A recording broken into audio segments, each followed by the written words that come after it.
साल 2025 में जो हमारी कारकर्दगी रही है टी20 क्रिकेट में और ख़ास तौर पर बॉलिंग में बड़ी उम्दा कारकर्दगी का मुजाहरा किया है बाएं हाथ के स्पिनर ऑलराउंडर मोहम्मद नवाज़ ने।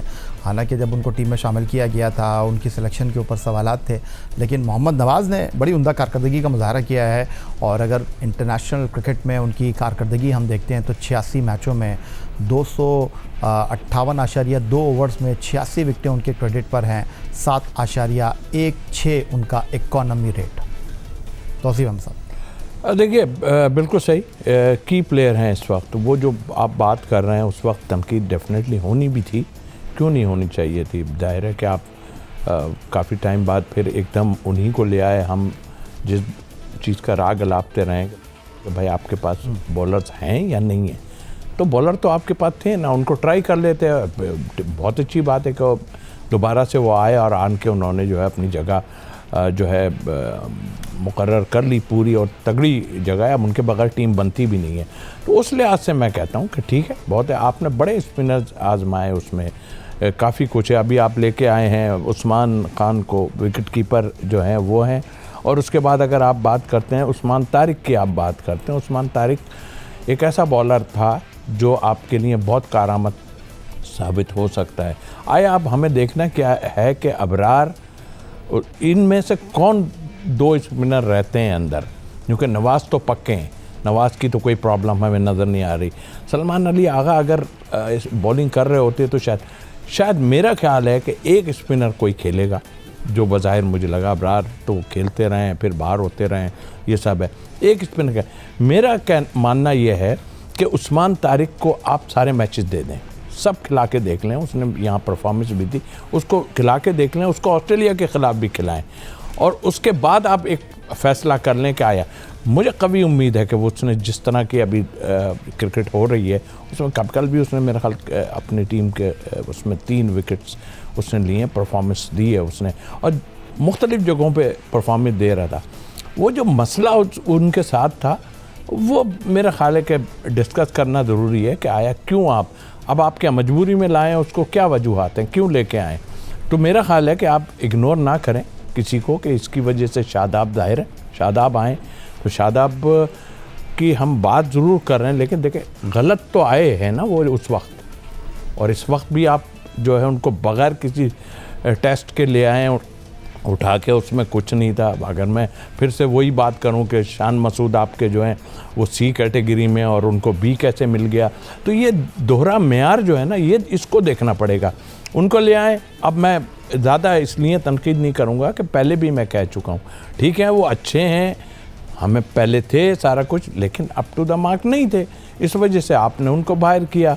उनके सिलेक्शन में उनके सकलाइन मुश्ताक का बड़ा हाथ था और वो चाह रहे थे बस आएँ, अभी भी वो कर रहे हैं। हम किसी के ख़िलाफ़ नहीं हैं या कोई ऐसा नहीं है कि हम कर रहे हैं, वो हैं। लेकिन आया हम ये नए प्लेयर्स को कब देखेंगे भाई, कब देखेंगे? अच्छा, तो आप नए प्लेयर की बात की, नवाज़ की आपने बात की, शादाब की टीम में वापसी के हवाले से आपने तहफ़्फ़ुज़ात का इज़हार किया, लेकिन एक ऐसा खिलाड़ी जिसने बहैसियत ऑलराउंडर क्रिकेट काउंसिल की रैंकिंग में ख़ुद को टॉप लिस्ट में शामिल किया और साल 2025 में बल्लेबाजी के एतबार से कुछ मुश्किलात से दो चार ज़रूर है साइम अयूब, लेकिन एक बॉलर की हैसियत से उन्होंने अपनी टीम में जगह को सीमेंट किया है। अगर टी20 क्रिकेट में मैं साइम अयूब की बॉलिंग की बात करता हूं, उनकी यूटिलाइजेशन की बात करता हूं, तो डेफिनेटली पाकिस्तान के लिए बहुत इंपॉर्टेंट बॉलर हैं। जिस तरह आपने बात की नवाज़ की, तो साइम अयूब के बगैर भी टीम मुकम्मल नहीं होती। अगर उनकी मैं टी20 क्रिकेट में बॉलिंग कारकर्दगी आपके साथ शेयर कर लूँ तो साइम अयूब टी20 क्रिकेट में पाकिस्तान के लिए जिस अंदाज़ में बॉलिंग करते रहे हैं, 56 मैचों में 74 ओवर 21 विकेटें अगरचे उन्होंने हासिल की हैं, लेकिन 6.90 का उनका इकोनॉमी रेट और इम्पॉर्टेंट टाइम पर इम्पॉर्टेंट विकेटें लेना, उनके बारे में आप क्या कहेंगे? देखें यही है, वो जिस जॉब के लिए आए थे और वो हमें बहुत ज़रूरी है, इसलिए कि वो जिस तरह की वो क्रिकेट खेलते हैं या साहबजादा फरहान खेलते हैं, हमें ऊपर से काफ़ी कुछ, जैसे शर्जील थे या एक और हमारे बैट्समैन थे वो आए थे, उन्होंने आन के जो है एक वक्त में धमाका कर दिया था। और जो है वो हम सोच रहे हैं भाई हमें इस लेवल, इस टाइप की क्रिकेट यानी इतने शॉर्ट फॉर्म में 2020 में अच्छा प्लेयर मिल गया। अभी सबसे मेन चीज़ ये है कि ठीक है वो पार्ट टाइम, तो इसमें और भी बॉलर हैं कई, वो काम कर रहे हैं, लेकिन मेन बॉलर क्यों नहीं कर रहे? अगर साइम अयूब पे ही हम स्पिन का वो रखेंगे तो वो तो ज़्यादती है। साइम अयूब को चाहिए कि वहाँ उसकी बैटिंग में बहुत एबिलिटी है। मैं तो तीनों फॉर्मेट में उसको कहता हूँ कि उसको वो ड्रॉप नहीं होता, बट यहाँ पर उसको रन्स करने पड़ेंगे, और रन्स जो है वो पाकिस्तान के लिए फ़ायदा ही, क्योंकि हमें मुश्किलात हो ही ये रही हैं कि हम रन्स नहीं कर पाते। वो तो आन के साहबजादा फरहान कुछ करते हैं अपनी जगह है, बट आई थिंक मेरा ख्याल है कि वो उनका पहला जॉब जो है वो बैटिंग है, उसमें वो परफॉर्म करें। अभी वो जो टीम में शामिल होना है जो आप बात कर रहे हैं, उसमें बॉलिंग का ज़्यादा वो है कि उनको बॉलिंग की वजह से अंदर डालना है। बैटिंग में उनके सच जो जैसा खेलते हैं वैसी परफॉर्मेंस नहीं है, बट वो टीम का हिस्सा डेफिनेटली हैं और होना चाहिए। तो आई थिंक मेरा ख्याल बाकी बॉलर्स को आप शामिल करें, वही सिलसिला आपका होता है कि आप पार्ट टाइम पे ज़्यादा जाते हैं, आप मेन बॉलर्स को शामिल। आपने मेन बॉलर्स की बात की है तौसीफ अहमद साहब, तो हमारा जो सबसे इम्पोर्टेंट बॉलर है T20 क्रिकेट में, वनडे क्रिकेट में, मिस्ट्री स्पिनर अबरार अहमद, और उन्होंने साबित भी किया है अपनी बॉलिंग से। और अगर प्रोफाइल पर जाता हूँ उनकी T20 क्रिकेट में परफॉर्मेंस आपके साथ शेयर करता हूँ तो 29 मैचों में 37 विकटें, लेकिन 6.7 उनका इकॉनमी रेट, और बेस्ट बॉलिंग उनकी 449 है। ये वो चीज़ें हैं जो साबित कर रही हैं कि अबरार के बगैर आपकी स्पिन बॉलिंग मुकम्मल नहीं होती। बिल्कुल मुकम्मल नहीं है, लेकिन आया कब से खेल रहे हैं वो, मुझे तो समझ नहीं आती ना। कभी खेलते हैं, कभी बिठाते हैं, कभी बिठाते हैं, कभी खिलाते हैं। ये जो आपने पॉइंट किया, बिल्कुल वजह क्या है, क्यों? या तो आप उनको समझते हैं कि ये हमारे की बॉलर हैं, तो की बॉलर इतने टाइम में इतने से मैच खेला, टीम के साथ हर वक्त रहा, क्या वजूहात हैं? ये वजूहात को भी देखना चाहिए ना। आप ये सोचें कि क्या नीड है पाकिस्तान टीम को बॉलिंग में, और क्या आप एक मैच खिलाते हैं, 2 बिठा देते हैं, फिर ये करते हैं। आपका इसमें भी वो नहीं है कि आप सोचें हम दूसरों को टेस्ट कर रहे हैं। आप दूसरों के टेस्ट की बात ही नहीं है, आप टेस्ट कर ही नहीं रहे हैं किसी को, किसको टेस्ट कर रहे हैं आप? तो कहना यह है कि अब ये काम छोड़ के अबरार भी मुझे लगता है जैसे साथ रहने के लिए, खैर वो बेचारा क्या करेगा, वो कुछ लोगों को ये है कि अबरार चाय बड़ी अच्छी बनाता है, वो ये करता है, वो ये करता है। भाई उसको खिलाओ भाई। एक आए थे वो सिंध के, वो मिठाइयाँ बांटते फिरते थे सबके लिए। तो यार लोगों को कहाँ आप लगा देते हो यार? उसकी एबिलिटी को आप जो है इस्तेमाल करो। अबरार आपकी टीम का मेंबर है 11 के अंदर का। आप ये पार्ट टाइम को छोड़ो, उसको आप खिलाओ, और ये वर्ल्ड कप आपको यही लोग जिता सकते हैं। तो सही इस्तेमाल करें, मैं समझता हूँ कि पाकिस्तान टीम ऊपर की रैंकिंग में चली जाएगी। तौसीफ अहमद पाकिस्तान के फॉर्मर चीफ सेलेक्टर गुफ्तगू के लिए स्टूडियो में हमारे साथ। तौसीफ अहमद साहब, 2026 T20 वर्ल्ड कप एक ऐसी कंडीशन में होगा जहां स्पिनर्स जो हैं वो, उनके लिए कंडीशन ज़्यादा फेवरेबल होंगी। जो इस वक्त हमारे पास रिसोर्सेज मौजूद हैं स्पिनर्स के हवाले से, मोहम्मद नवाज़ हैं, उसके अलावा अबरार अहमद हैं, साइम अयूब हैं, उस्मान तारिक हैं, ये स्पिनर्स आपके ख्याल में इनफ हैं, या आपको लगता है कि नहीं, हो सकता है कि शायद इनमें से जब हम 15 रुकनी स्क्वाड का ऐलान करें शायद कोई ना हो, या आपको लगता है कि नहीं इन चारों के साथ ही हम जा सकते हैं? नहीं, इन चारों के साथ मुझे शादाब का जो इंडक्ट हुए हैं वो मुझे तो है किसी एक की कुर्बानी देनी, वो जाएंगे, कुर्बानी देनी पड़ेगी, बट असल कुर्बानी देना नहीं है। क्या आपको नीड है वो देखें। आप सारे तो स्पिनर नहीं खिला सकते। मैं ये उस्मान तारिक जो हैं, इन पे मैं इसलिए कहता हूँ कि देखिए इस वक्त की क्रिकेट में कोई ऐसा बॉलर हो जो आपने उसको बग़ैर उस पर इल्ज़ाम लगा दिया जी कि वो फेयर उनका एक्शन नहीं है, ये क्या निकला? खुद अपार निकला जुआ। 24 की 24 बॉलें आपने उनकी पाकिस्तान में वो दे दी, वो जाके शाहरुख खान की टीम से खेल रहे हैं, अभी भी वो खेली जा रहे हैं सारा। तो आई थिंक मेरा ख्याल है कि आपका क्या तरीक़ाकार है, क्या आप चाहते नहीं हैं, या तो मुझे लगता है आप चाहते नहीं, मगर अभी आप सोचें अगर ज़रूरत है और आप समझते हैं कि ये जो इवेंट आने वाला है ये बहुत तगड़ा इवेंट है, मैं ये भी नहीं कहता कि आप खिला जाएं, और पूरा चांस दें, श्रीलंका के ख़िलाफ़ दें, फिर ऑस्ट्रेलिया के ख़िलाफ़ दें, फिर उसके बाद फैसला कर लें। अगर वो नहीं करते तो मैं थोड़ी कहूँगा कि उनको अंदर डालें टीम के अंदर, लेकिन पूरा एक चांस दें। तो आई थिंक मेरा ख्याल है कि इसमें कुर्बानी तो कहीं आनी है, और कुर्बानी ज़ाहिर है किसी नए प्लेयर की कुर्बानी आएगी, और लेकिन अगर खिलाएंगे और उसने परफॉर्मेंस कर दी फिर क्या बनेगा?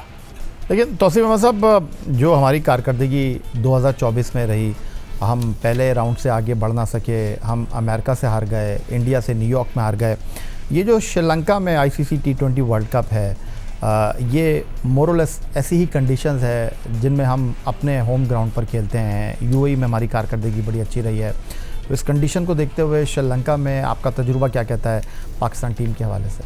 देखिए, श्रीलंका बिल्कुल जस्ट लाइक पाकिस्तान की पिचेस टाइप की होंगी, और ऐसा भी कि नहीं है कि नहीं, कोई जगह पे बैटिंग भी ज़्यादा अच्छी होती है, लेकिन स्पिनर डोमिनेट करना चाहिए। अच्छा, फास्ट बॉलर भी कर सकते हैं, इसलिए कि फ्लैट होती हैं वहाँ, कुछ नहीं तो बॉल ज़रा सा जल्दी रफ होता है, रिवर्स स्विंग का भी चांस होता है, और फिर उनका एटमॉस्फेयर ऐसा है कि चारों तरफ समंदर टाइप का है, तो वो मॉइस्चर रहता है।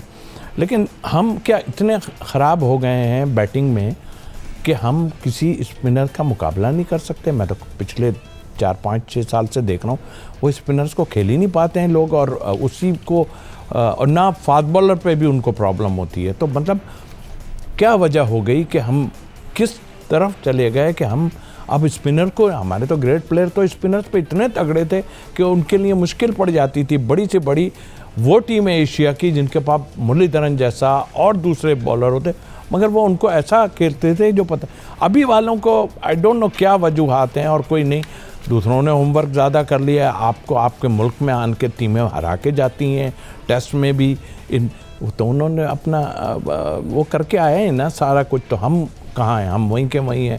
हम कहते हैं कि जी आपको टेस्ट मैचों में भी हरा कि यहाँ पे जा रहे हैं और स्पिनर डोमिनेट कर रहे हैं। आप फिर कहेंगे कि जी पड़ोस में भी तो वो हार के जा रहे हैं, नहीं तो हमें उनसे क्या लेना। अच्छा तौसीफ अहमद साहब, ये जो आपने बात की टीम में उतार चढ़ाव की, परफॉर्मेंस में उतार चढ़ाव की, हमने बॉलिंग पे बढ़ी।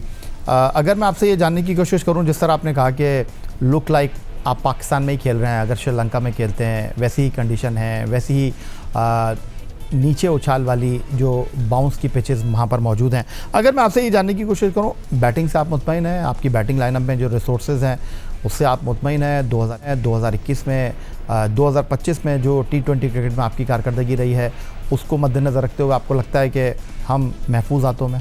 नहीं, महफूज हाथों में इसमें नहीं कहूँगा कि आपने जो भी टीम खिलाई उसकी जो बैटिंग ऑर्डर जो है वो आपने, फ़हीम अशरफ खेल रहे हैं, फ़हीम अशरफ क्या बहुत लंबी इनिंग खेलते हैं या क्या है? आपने यूज़ सही नहीं किया भाई। जो भी है, जो कर रहा है, आप अव्वल तो कप्तान का काम है ये कि आप जैसे ऊपर के हमारे 2 बैट्समैन हैं, उन्होंने अगर रन्स कर दिए ना तो आपका स्कोर लंबा हो सकता है। फिर उसके बाद सिचुएशन के हिसाब से आप बैटिंग ऑर्डर चेंज करो। ये नहीं सोचो कि बाबर की अगर बैटिंग नहीं आ रही तो आप बाबरी को भेज रहे हैं। क्यों? आप सिचुएशन ओवर रिड्यूस हुए, आप उस हिसाब से बैटिंग चेंज करते जाओ, और टेल वाले जो छक्के मार सकता है उसको आप भेज सकते हो।